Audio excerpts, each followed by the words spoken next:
Just different.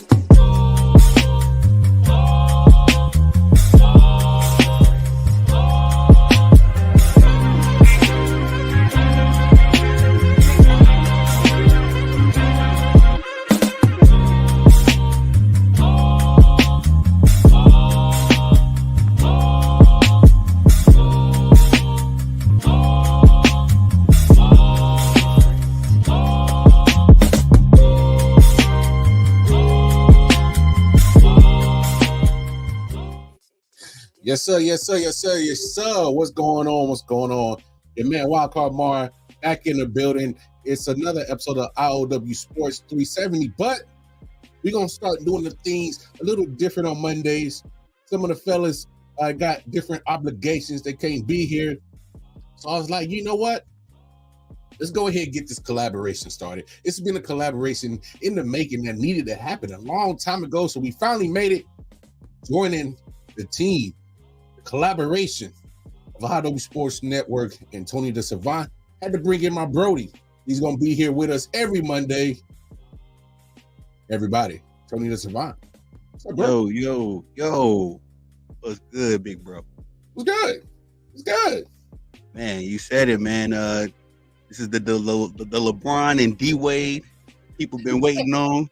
You give them the alley-oop. The little pose. Let's work.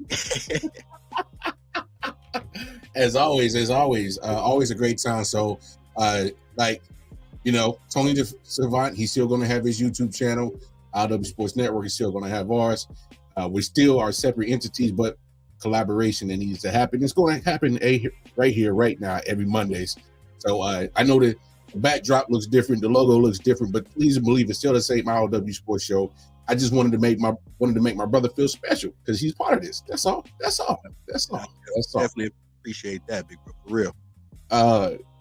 So before we get into all the other shenanigans we need to talk about, obviously we're going to talk about, we're going to recap week 4 NFL action, week 5 NCAA action.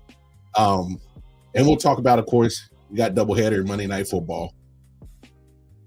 But I got to talk to you about this, bro. Because obviously, it's only a few people that keep their eyeballs glued into WNBA, like I.O.W. Sports, Tony the Savant, man down, all the people over there, sports team, Dominique. There's only a few people that I know that actually, my people, D-Man K, only a few people I know in this whole podcast circle that actually watch WNBA. Mm-hmm.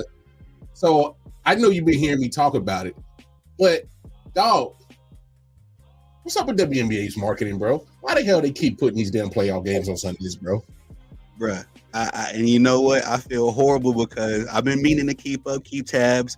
I was able to enjoy the Aces and the Liberty, but big bro, do you believe? Because the Connecticut Sun and the Lynx, they came on right in between the afternoon games and Sunday Night Football. They started the game. Yeah, you over here scrambling doing your fantasy football stuff, man. I look up, it's the end of the fourth. Well, it was about the middle of the fourth quarter. And it was a good game, it ended pretty good. But I'm like, why are y'all keep it on Monday right now, or even Tuesday? When you got an open day. But I don't know, man. The WNBA marketing. You know what we say about them. Everybody in that office should be pink slipped immediately. Fired. Because bro, I said the same thing. I'm like, what is going on? Because don't get me wrong. I love your product. I love what you're doing, but I think you could be doing so much more for the ladies. You could be doing so much more on their behalf to represent them and get them out to the masses, get them out to, try to make these people who aren't just Clarkians and actually pay attention to the product. But you're shooting, I think they're shooting themselves in the foot, bro. I really think they are. I think they're doing a huge injustice to their content and the ladies, bro. What you think? Even the NBA is smart enough. They do NBA Sundays after the football season is concluded, or around, January, February, when the football season is starting to slow down. Mm-hmm. I don't know who's running the show for the WNBA. I think they, quiet as kept. They are a subsidiary to the NBA, so they're going to get theirs anyway, anyhow. As long as the NBA is making money, the WNBA is making money, which I'm trying to explain to the Clarkians now, whether you fools watch or not. Caitlin Clark will still have a job. Angel Reese still going to have a job. So But yeah, man, as far as who's making the decisions, I would never, even me, bro, I don't go live on those Sundays in the afternoon because I'm smart enough to know everybody tapped and tuned in. You know, I might do a quick one to recap a game, but come on, man, you gotta be smarter than the situation you're dealing with. No doubt. Hey, that's the thing is like time slot, time appropriateness. I guess you know you got to make sure that if you want to maximize on your product being seen. I just think there's certain time slots you just got to stay the hell away from. And right now, NFL is 4 weeks in, and there's no way. Like I haven't seen the numbers yet, but I can't imagine that they're as good as they can be compared to what they were in the regular season. I mean, I know they already released some numbers. WNBA did, of course. They already released some numbers on how the increase of attendance, viewership, everything went up, jersey sales and all that hoopla went up. And of course, ESPN being ESPN, they definitely had to make sure that they mentioned that Caitlin Clark was a part of those top 3 sales numbers. So They got to. Hey, yeah, they got to. I'm not mad at it. I just think that the talk around Caitlin, which so this is why I give Caitlin Clark props. She finally came out and said, yo, stop using my name for y'all propaganda. Y'all use it. She finally came out and said something. It took her a while. Yeah, long enough. And, respectfully to her, I'm proud of her for doing it because I don't want to make this a LeBron thing, but LeBron ain't never checked the LeBron James community. He's never checked them. So it's like the fact of the matter that her, and especially at 22, 23, however old she is, she's dealing with a lot of weight on her shoulders. So she shouldn't have to take any time out of her day to address these grown, stinky adults out here acting nasty on the net. But the point of the matter, she knew that her voice, could impact some things. And I'm gonna be honest, big bro, I've seen a nice decrease in I call them the Karen Clarks, the Karen and Darren Clarks. I've seen a decrease on the nastiness, but some of them now they out here. I'm gonna boycott the WNBA playoffs. Toodles. We don't need you. We never asked for y'all to pull up in the first place. So big facts. Big facts. Hey, big facts. Nobody asked y'all to come here with that negative talk, that negative hate, all that bullshit y'all coming with. Come on, man. Ain't nobody asked for that. Like, so I've always been in that thing. Like, two things can be done at the same time. You can appreciate Caitlin Clark, but you can also appreciate the product that was already there. I just think you can. I mean, he found a way to be objective. Like, don't get me wrong. When Caitlin Clark has a bad game, that's what I feel as part of being a content creator. I should point out. When she has a good game, I'll give her flowers. When she disappoints, I should be able to criticize. She shouldn't be different or set to a different set of standards to anybody else. Okay, when Angel Reese has a bad game, I point it out. When she has a good game, I give her flowers. I mean, I thought that was the part of being objective. Well, it goes hand in hand with even I'm gonna use Caitlin Clark's words, big bro. It's fans and then it's trolls. Some of these people are literally around just to be nasty and because your favorite player or your favorite team don't win or don't, whatever the case, don't give you a permission slip to start being cruel to the people that's around here that's dedicated to the game. And I just want to give the LeBron James fans they credit. LeBron James fans are a headache to deal with, but at least they keep it basketball. They don't go around. Most of them, anyway. Most of them. I was about to say most of them, though. Yeah, some of them NPCs out there, anyway. But for the most part, they are as annoying as they are as an overall fan base. I have never seen the kind of nastiness that I'm seeing from the Caitlin Clark trolls because we fans, all right? We're disrespectfully. We the fans. We the ones that's like, hey, she's gonna be something good, but she got some things to develop. But these trolls that's just living out their nasty, vicarious point of views through her. Yeah, toodles, man. That's the only thing I got for him. Toodles. And I don't know if you saw this when she had said something about Kamala Harris, her own trolls started to turn on her quick. No.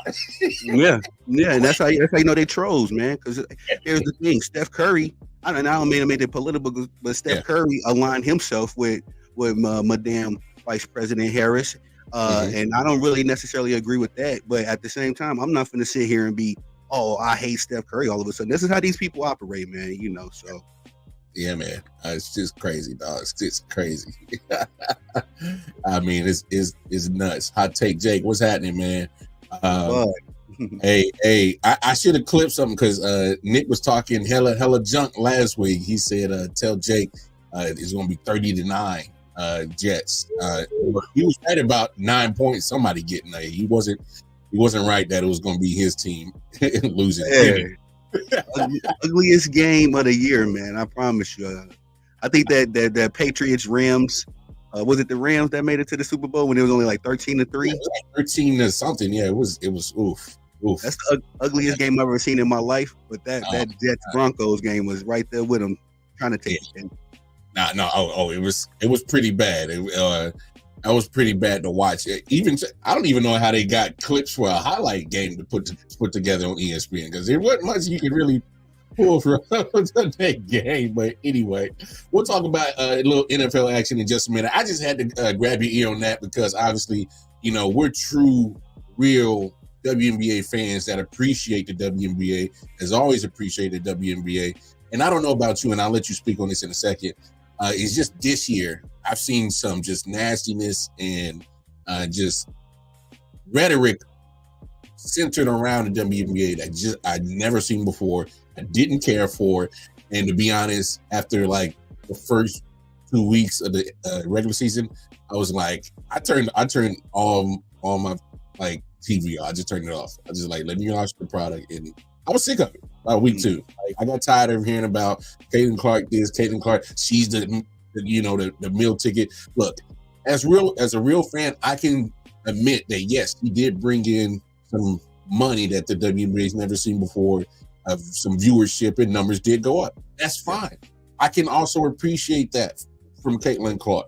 I can appreciate what Angel brought. I can appreciate what Cameron Brink brought before she got hurt. There's that whole rookie class as a whole. I could appreciate what they brought. But my thing is like, I've been a fan before Caitlin. I'm gonna be a fan during Caitlin. I'm gonna be a fan after Caitlin.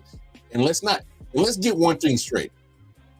Because here's an issue that the WNBA still has to fix. They still have to fix the pay scale. That's an issue that they have to fix. Let one of these European countries offer Caitlin a bag and some endorsements that she can't turn down. Are you Clarkians going to go with her? Because what if she goes Saudi Arabia? One of these Saudi companies asking her big money from playing in Saudi. Are you going to follow?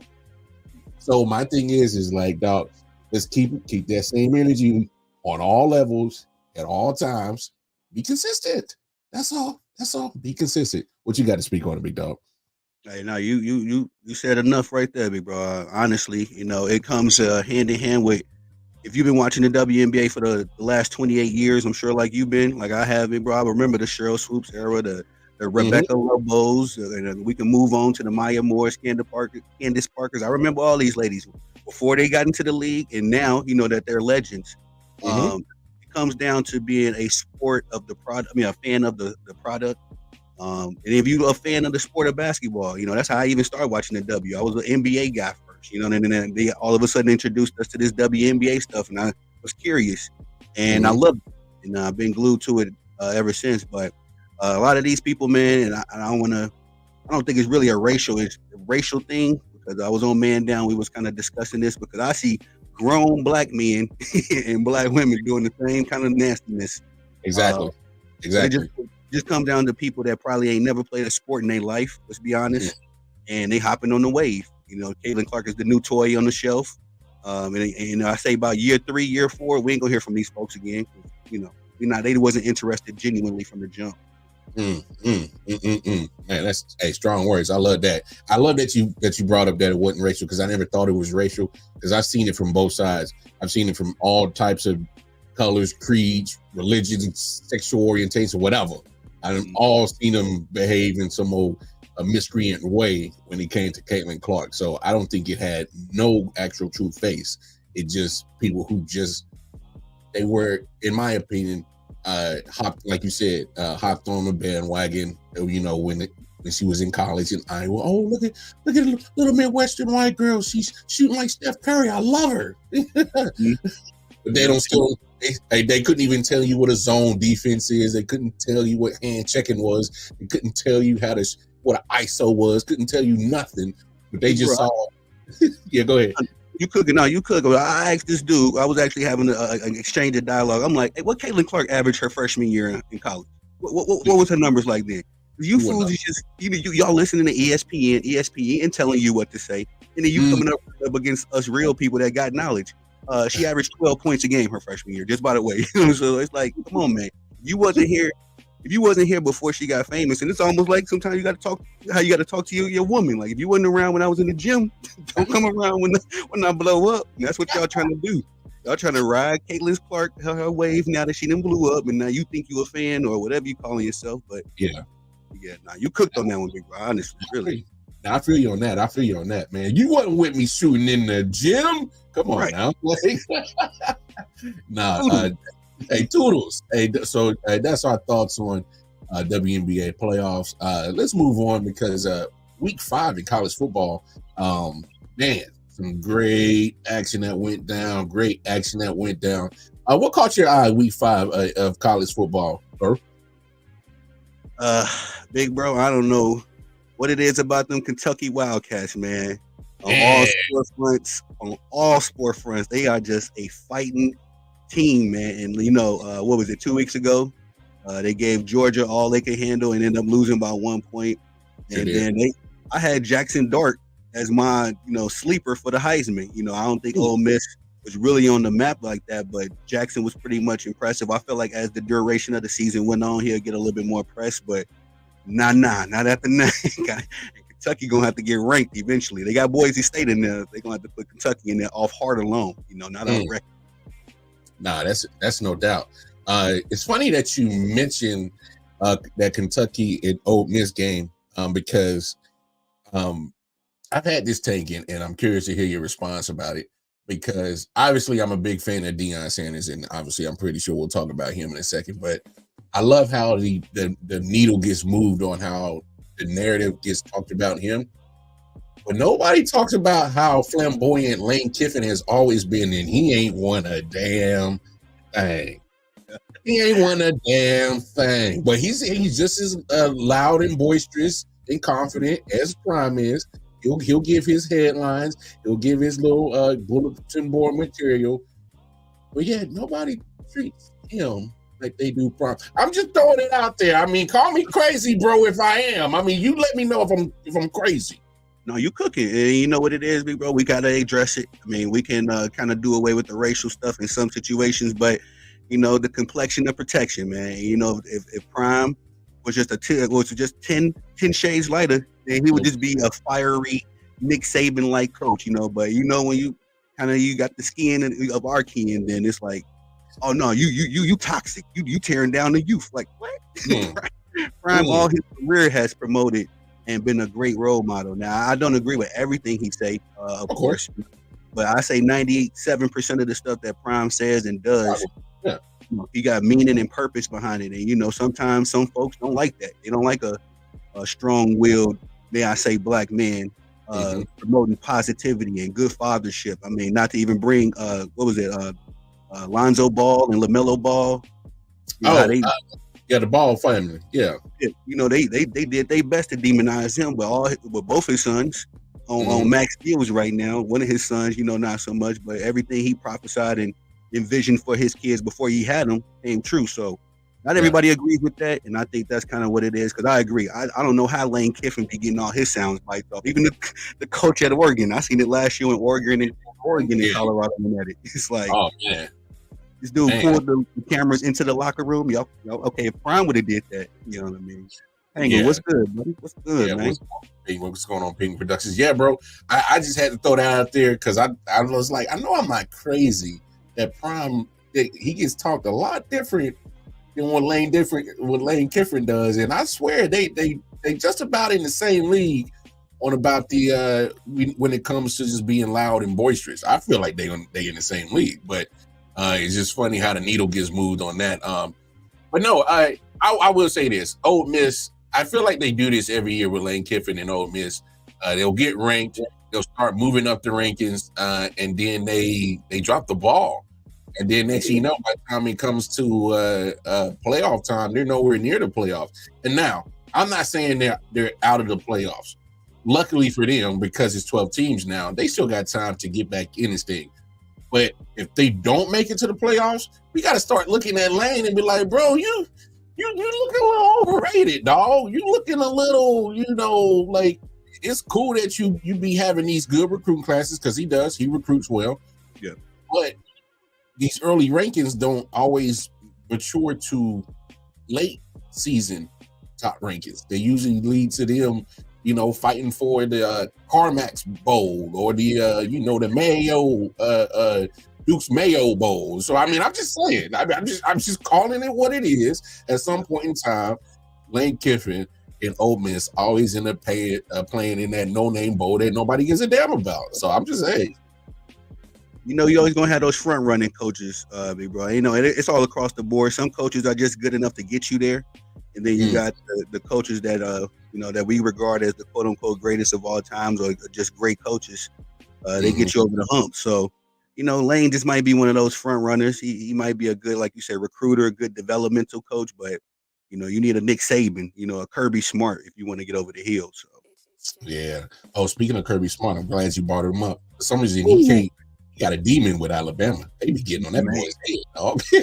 Man, this was his opportunity of a lifetime to plant his flag at the top.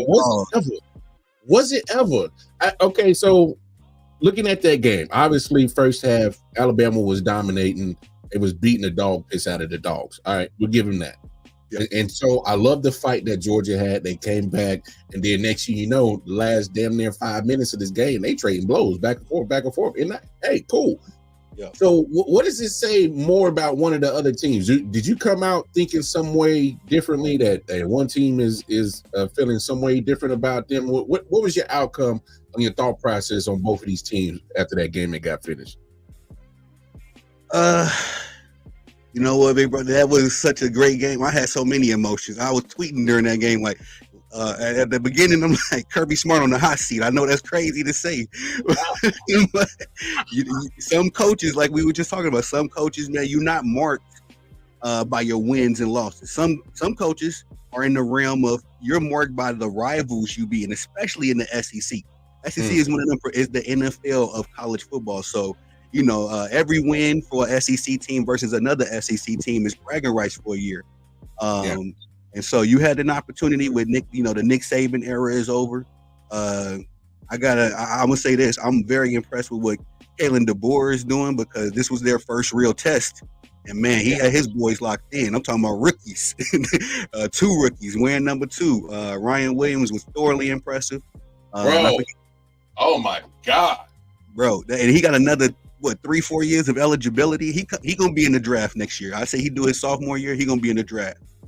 Bro, oh my goodness. I've never seen a wide receiver like him, and I know I might be exaggerating, I might be a prisoner of the moment, but I think it's very impressive how Ryan Williams is 17, classified early so that he can be part of the team.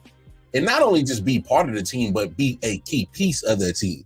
Man. He's big part of why they won that game. Yeah. I mean, I never.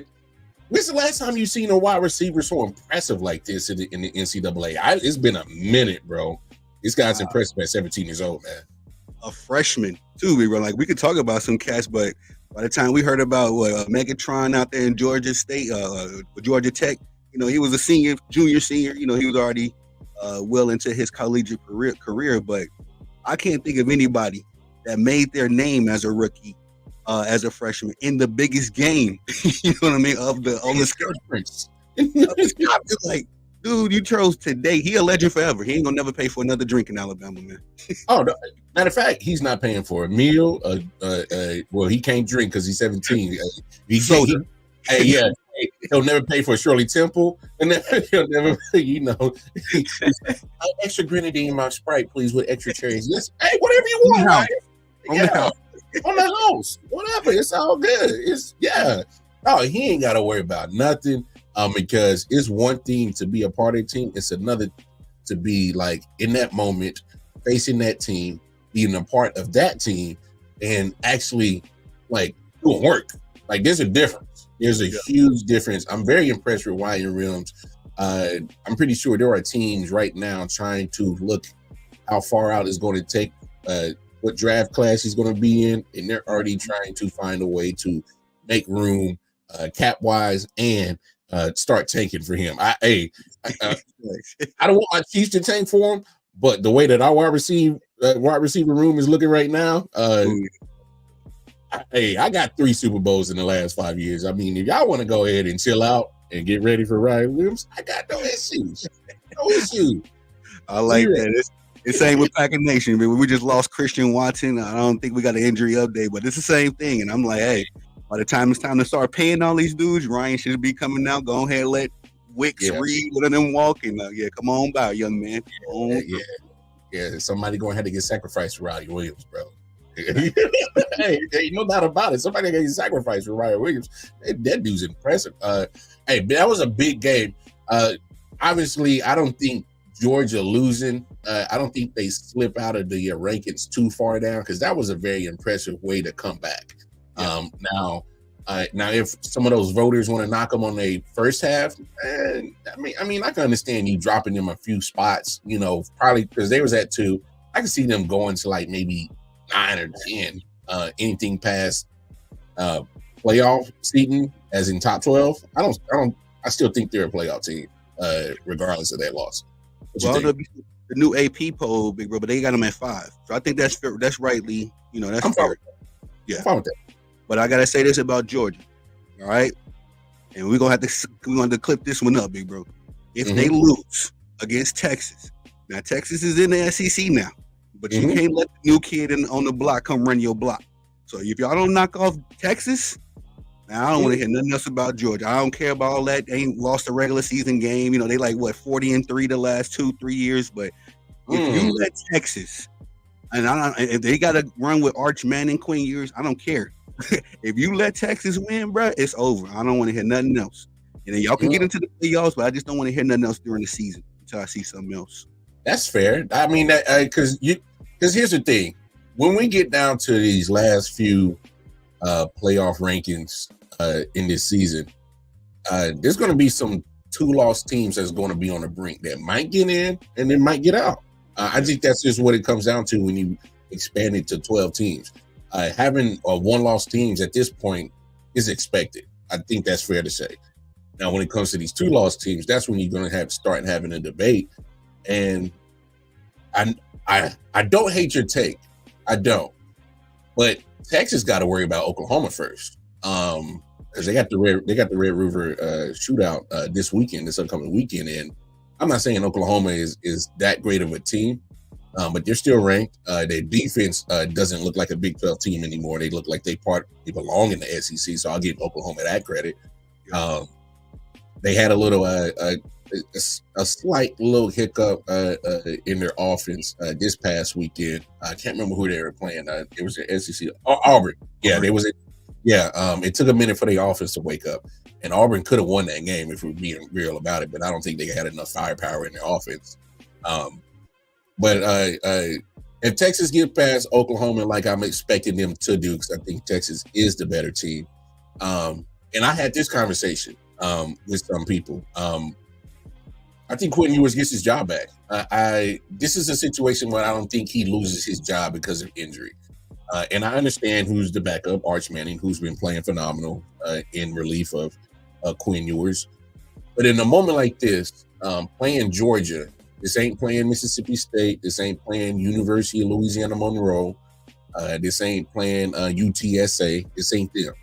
This is big boy draws situation. And so I could look at it 2 ways. I can look at it and say, hey, give the young buck a chance to sink or swim, which is in this situation, it definitely is a sink or swim situation dealing with Georgia. Or do I just stand pat with Quinn Ewers, who I know who can go down, who's beaten Alabama in Tuscaloosa, who's gone down and beaten the week 1 game that they had this week. Who did they beat week 1? Texas? Yeah, it's escaping my mind. But he's gone down. He's gone down to other people's houses and beat them in their house. Some big time programs. So I would lean towards more Quinn Ewers getting that start, just because he's been in hot, seat situations, tough situations.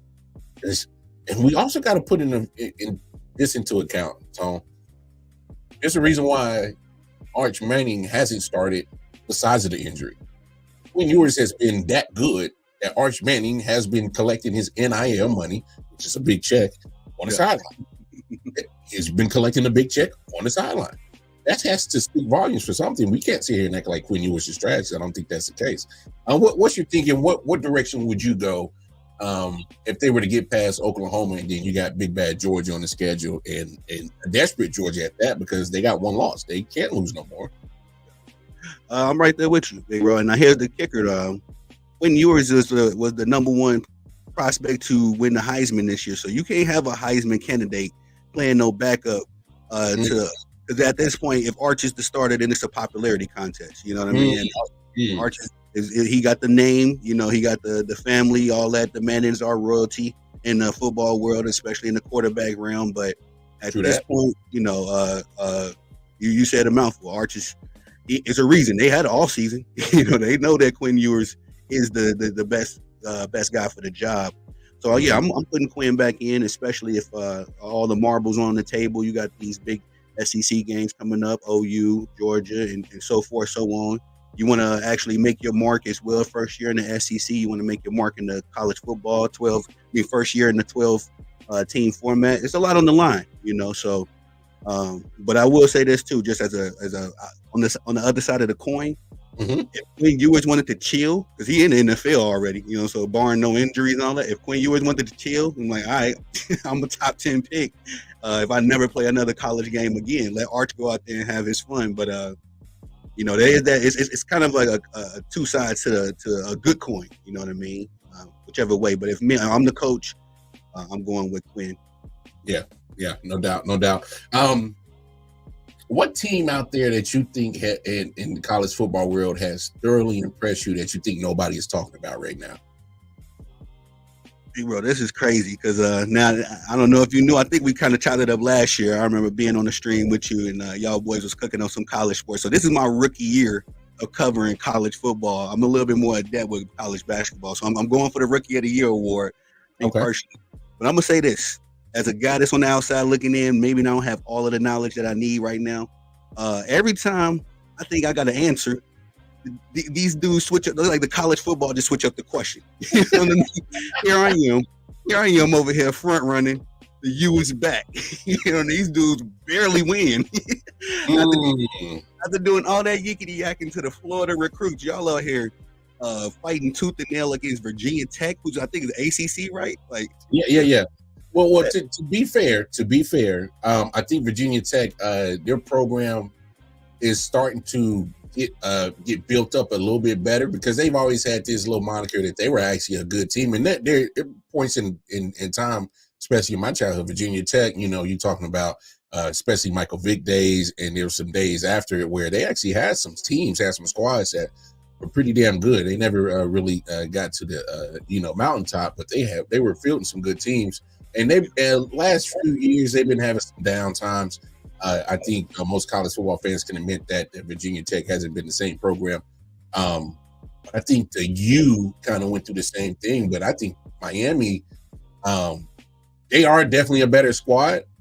What I think it was, that looked like a game where I thought they were bullshitting and playing with their food, and it almost bit them. That's the thing. And I agree with it. It's like, okay, yes, VT is going to keep a good program, keep some. But y'all the U. Y'all got on paper, you're the better team. And again, y'all running around talking about the U is back. Now, if you was humble about it, y'all were just winning and just moving forward, then cool. But I didn't see multiple clips, and especially the one that went the most viral when they was talking crazy to the Florida recruits. Yes. Like, you can't do this front running, man. I'm sorry. I don't like that front running. We from the era of Big Bro is you act like you've been there before. Have some class, whether you win or lose.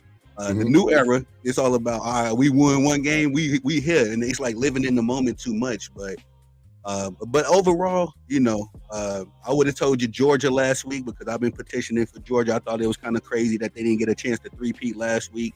But every time I think I got the answer, B-Rod, that's my take. Every time I think I got an answer, college football, switch the questions. I'm like, what class am I in? I will also say this. I've seen a good amount of different schools, different conferences and whatnot. Michigan got smart with the quarterback change. That it looks like their offense is starting to click. I will say, dare I say, slightly more explosive. Yes. Slightly. Yeah, slightly. Ohio, that was who Texas beat. Michigan. It slipped out of my mind. That's right. They went into their house. Went into their house. Hey, that's why I'm rocking with Quinn. He can go in front of 100,000 people and say, he can do it. He can do it. Ohio State, obviously, they're doing their thing. I'm still waiting for them to actually play somebody worth a damn so I can really measure up to see what they really are. Yes. I'm just saying, stop. Stop patty caking the front load of your schedule, bro. I'm just saying, that's what I can respect about Texas right now. They earned their number one ranking by beating another ranked team in week 1 in their house in front of 100,000 people. I can respect that. I can respect an Alabama, although it was a home game, beating a Georgia in the top 5, ranking teams versus each other in week 5. I can respect that. I can't respect a top 5 team keep beating on Ohio Tech and the conventional schools that market and pretty much childcare and shit in week 1, 2, 3, 4, and 5. What are we doing with Ohio State? And Alabama Crimson Community College. You feel me? What are we doing? Like you want me to get hyped that you just beat the community college in Ohio Valley? What? Fact. What are we doing? And here's where it always bites Ryan Day in the ass. Because Ryan Day always comes up with a top 5 recruiting class every year. More times than not, he has the top recruiting class every year. Mm-hmm. And you can't get past Michigan. And because they're your roadblock every year, you can't win your Big Ten. You can't win your conference. And because you can't win your big conference, you're not an automatic to get into the playoffs. Mm-hmm. And here's the thing. He's been doing this for the last 3-4 years, can't get past Michigan, and all this has happened to him. I think he's on the hottest seat in all of college football. I don't care if you keep getting these top recruiting classes. Yeah. I gotta go with Brian Kelly, big bro, LSU. Oh, talk about it. I'm going with Brian Kelly, and you're talking about prestigious SEC. You supposed to be top dog. Woo. I got Ryan Day 1B, but Brian Kelly 1A. And he's squeaking by beating the community colleges too. But every time LSU match up with another big dog, Brian Kelly we got to do better next week. Nah, brother, you got to get on that hot seat or get up out of here. We got to get somebody that's gonna get the job done. And I live in East Texas, big bro. It's crazy out there how serious LSU football. It's folks in Texas that roll with some of that LSU program. So you can't be fumbling and tumbling that football. Oh yeah, East Texas is right there by the boot. They ain't playing. They are, and I knew it was going to be an issue the moment they hired Brian Kelly, because I don't know if you saw his first time he talked on the mic, and he was at the LSU basketball game. So remind you, this dude's from up north. He's from the Jersey, New York area. He's a northerner. He tried to add this old bullshit ass Cajun accent. My family is so happy to be. I said, oh Lord, this man's putting on the show. I said, this is what you wanted. This is what you wanted. You sure? About to let you down. And sure enough, Joker ain't done a damn thing for them boys yet, man. Ryan, to your point though, Ryan Day, you can't play around with Ohio State, especially. You got to get past Michigan. You could probably lose every other game, but you got to beat Michigan. We got to beat them. Yeah. It's just one of them kind of rivalries, and they take it that deep, bro. They take it that deep. They do. Let's move on to some NFL action. We'll definitely recap some week 4, and then before we get up out of here, as we got about 20 minutes left in the show. We'll make sure we preview our Monday night doubleheader. But man, give me a disappointing team in week 4 between Thursday and Sunday's action that absolutely disappointed you, dog. You know, I could go with a couple teams, big bro, but I'm gonna go with the Saints, man. You know, and I hate to even say that because I'm gonna just say like this. I had a homie, and I talked about this a little early on my live stream. A good friend of mine. He was a diehard. He passed away. You know, rest in peace to my boy Chris. But he was a diehard Saints fan, and he told me this specifically: either the Saints play like the New Orleans Saints, or they play like the New Orleans Aints. And we got a perfect even 4 games of 2 games where them boys put up 40 plus on the Cowboys, and albeit the Carolina Panthers, but still, you know, the high octane offense. And these last 2 games versus the Philadelphia Eagles, and a little bit with the excuse me, well, actually, that Atlanta defense, they locked it down. You know, they wasn't supposed to win that game. They still could have eked out the win. But as far, I don't know if I want to say disappointment, but just as far as a team that started off hot and has cooled down immediately, my New Orleans Saints for me. No, I definitely concur with everything you just said right there, because I don't know what's happened over the last 2 weeks. Well, I will say this. So obviously the Panthers, I think the Panthers still are trash. I don't care what they try to sell you with Andy Dalton at the starting job, which in my opinion, I still think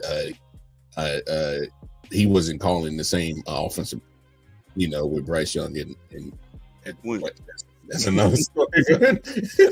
I'll have that one. Yeah. Oh, come on, dog. You can't believe. Ain't no way that Bryce Young all his life has been the man, and all of a sudden he gets with you and he just trash. Now I know he wasn't playing good. I know he wasn't.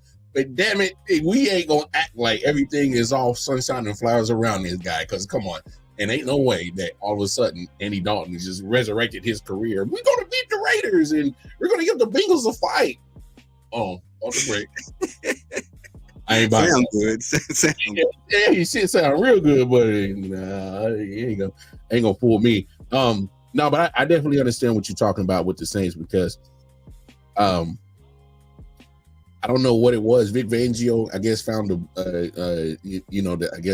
perfect, scheme to slow down Alvin Kamara. It definitely make David Carr look like a Carr brother. And used car. Yeah. No, straight up. Because the fact of the matter is I think I had a take last week after the Eagles beat them. I was like, people are going to look at that tape and see what Vic Fangio did, and don't be surprised they start recreating it. I mean, it's just a copycat league in the NFL. You're going to see what that certain team did to slow them down. And the Falcons, who I believe, is actually a good team. And I did call them my sleeper team of the NFL. I still believe in them. I still think that, unfortunately, they're going to start falling for that guy they drafted at 8th overall. I think they're going to still call for him. I'm not saying Kirk Cousins has been pitiful. That's not what I'm saying. But for the money that they gave him, yeah, I don't think he's like balled out. He's been all right, I don't think he's done enough to, keep off the Penix collection and tell him not to root for Michael Penix to get a starting job. That's all I'm saying. That's all I'm saying.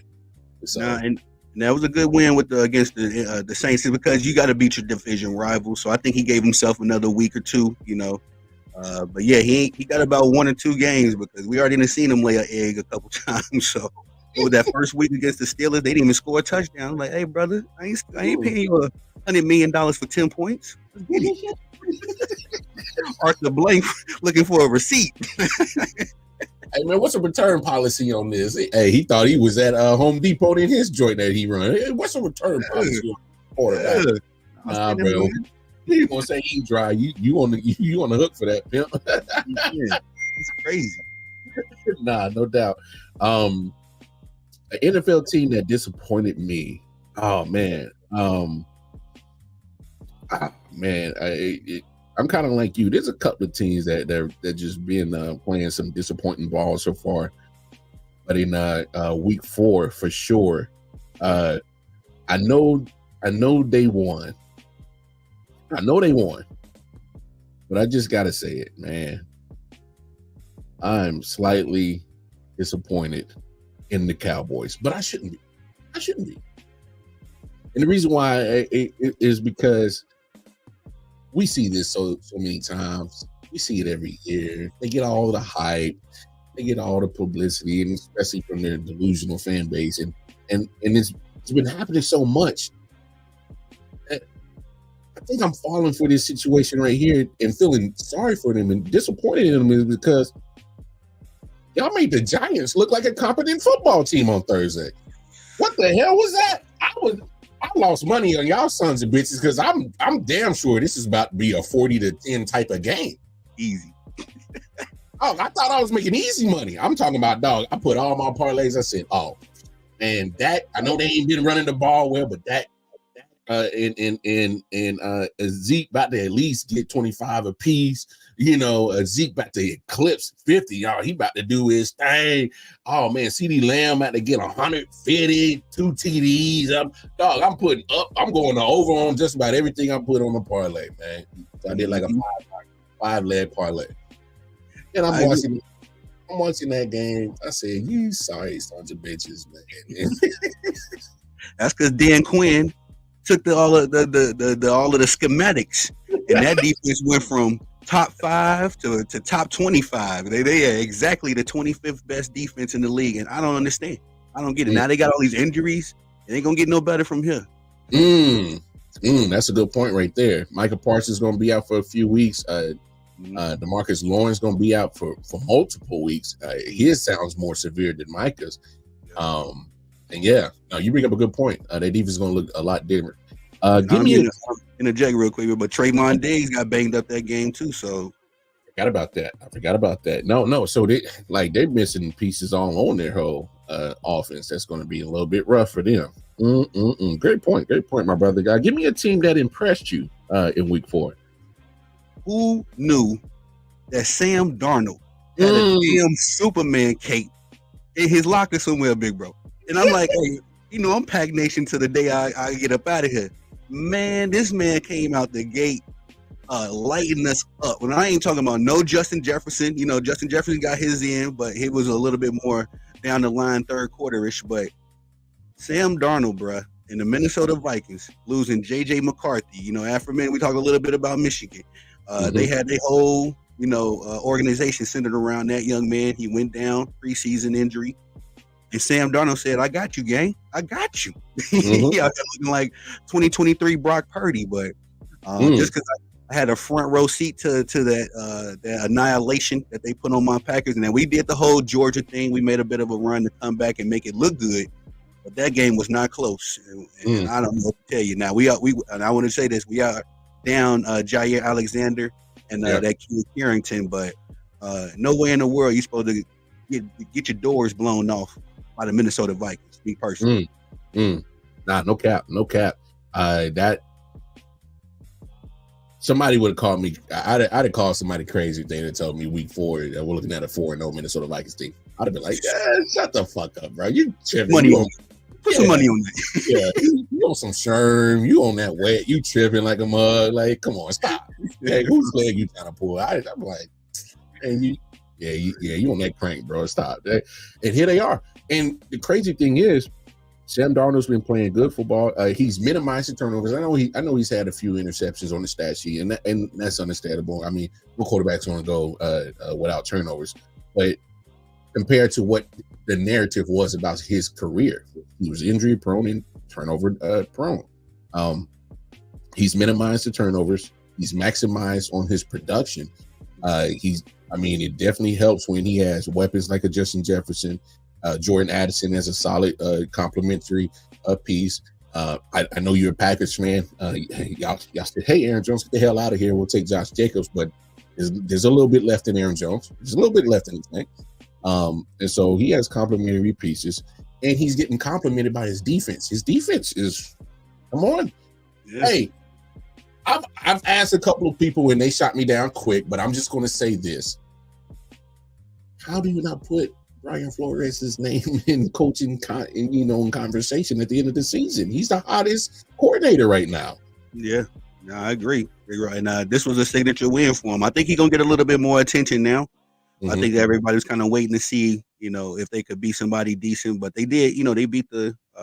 Did they get the 49ers at the first week one? I think they beat the. No, they beat the 49ers week 2. They beat the Texans week 3, and then they just beat Green Bay. So I think 3 solid wins straight, back to back. So yeah, you're gonna get some looks now because, like I say, I'm a believer. I'm about to take this Aaron Rodgers jersey down, go and get that Sam Darnold, John.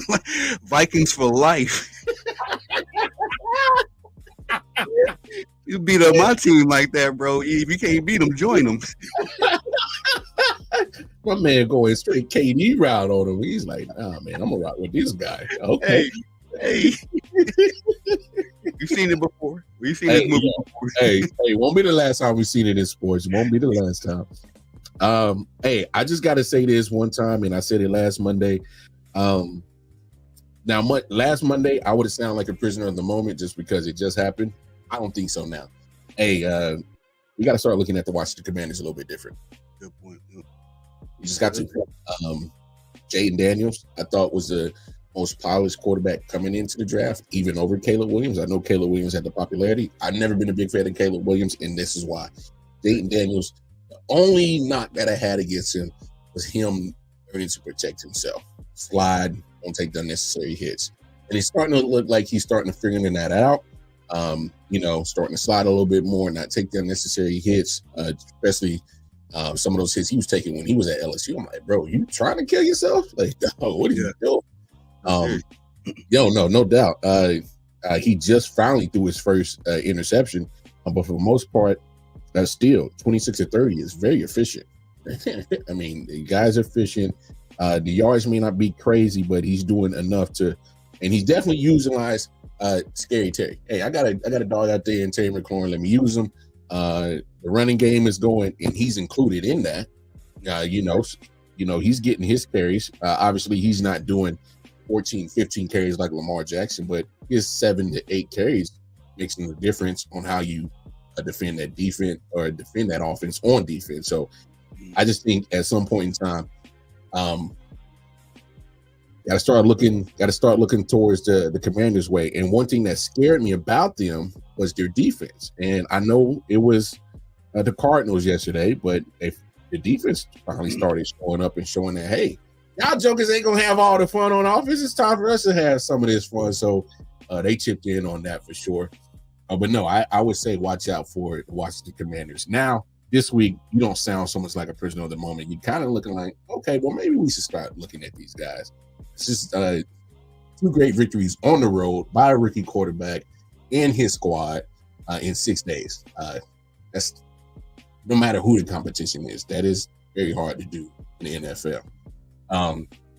So let's preview Titans and Dolphins and Seahawks and Lions. Monday Night Football action. We got double dip tonight, Brody. So first up, Titans, Dolphins.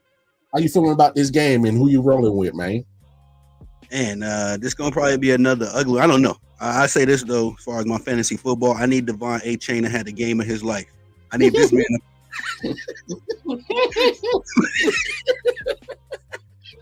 He said, I don't care how this go, but hey, you personally, hey, look here, me, bro. And I was punching air. I've been punching air after that San Francisco 49ers game because I think we chopped it up a little bit behind the scenes about Brandon Ayuk. This dude, man, he sat up here whining and crying for a contract and out here playing like a straight, but getting outplayed by the 6th option in that offense. If you put everybody healthy, so no, big facts. I agree with you. But as far as tonight's events, I think the Titans could sneak one. The Titans have probably been the most impressive team in all of football right now. They don't really have anything going on for themselves. But at the same time, the Dolphins are banged up as well. They don't even know if I know they lost Tua, but they also don't even know if Skylar Thompson is going to be available. They're backup. So they might be third stringing it tonight. And, as far as these last 2 weeks, I think Tua's been out. They've been looking. We ain't heard nothing from the Dolphins. I always be like that. I don't even know if they won, lost. I don't even know if they played. But at the same time, who did they have? The Bills last week? And that was during the Tua game.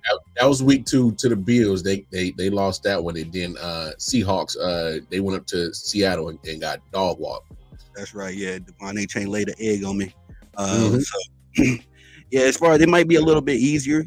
Maybe this could be an ugly game. You know how it goes sometimes with 2 banged up teams, 2 of the lower class teams right now. But I'm gonna take the Titans on this.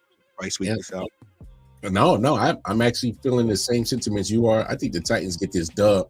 For some reason, all you fantasy owners who got Tyreek and Jalen Waddle, I've been seeing them dumping them. I'm like, you're dumping Jalen Waddle? You're thinking about dumping Tyreek Hill? They're like, bro, I'm getting no production because the quarterback is gone. And that's what happens, man. I don't care how great of a receiver you are. Sometimes, it helps when you have a quarterback that can get you the ball. And that's probably the thing that that is what they missed. They missed Tua's accuracy right now. They miss it, and it's hurting their numbers. I know both of them got the contract extensions before the season start. They better hope they happy they got that, because when it all else fails, you ain't gonna count on a lot of W's, but you can count a lot of George Washingtons in your bank account. I guess that's the only good thing that comes from that. Because let me ask you real quick, do you think?